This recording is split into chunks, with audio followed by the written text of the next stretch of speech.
ګرانو کتونکو السلام علیکم. زه محمد سلمان همدرد د حق غږ پښتو چینل خبري لنډیز کې ستاسو قربا اوس تاسو پام را اړوم د مهمو خبرونو لنډیز ته. رحمت الله نبی الوایي ولسمشر غني په دې شرط سوله مني چې د موقت حکومت مشروعیت د توکل شي.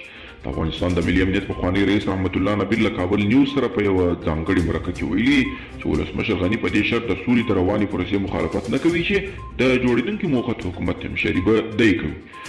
د چین د بهرنیو چارو وزارت ویان د هوا چون یونګ د اسرائیلیا د هغې غوښتنې په جواب کې چې ویلي دي چې چین د دوی د سرتیرو د فوټوشاپ شوي تصویر خپرېدو له امله د بښنه وغواړي. ویلي چې استرالیایان باید په افغانستان کې د خپلو جرمونو له امله وشرمېږي. هغې په دې تړاو د بښنې غوښتنه هم رد کړې ده. کابل هوا د معیاري حالت 3 برابره ډېره ککړه شوې ده. د ښار په حمامونو، نانواییو او کورونو کې د غیر معیاري توکو کارول د هوا د ککړتیا هم مهم لامل ګڼل شوی. د افغانستان د چاپیریال ساتنې ملي ادارې وايي د ژمي په پیلېدو سره په کابل کې هوا له خپلې معیاري حالت 3 برابره ډېره ککړه شوې ده.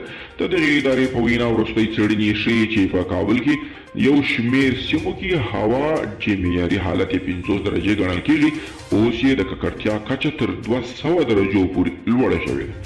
چین افغانستان کې د اسرائیلي پوځ چلن په اړه د خپل چارواکي د ټویټ دفاع کوي. د چین بهرنی چارو وزارت ویان لیجیان ژاو پر یو ټویټر خپاره شوي پیغام غوا جوړه کړې ده. چین افغانستان کې د استرالیایي پوځ چلن په اړه د خپل بهرنی چارو وزارت د یوې جنجالي ټویټ دفاع کړې او وايي استرالیا پر دې ټویټ نیوکو سره غواړي چې افغانستان کې د خپلو پوځیانو له جنګي جرمونو د خلکو پام بل لور ته واړوي.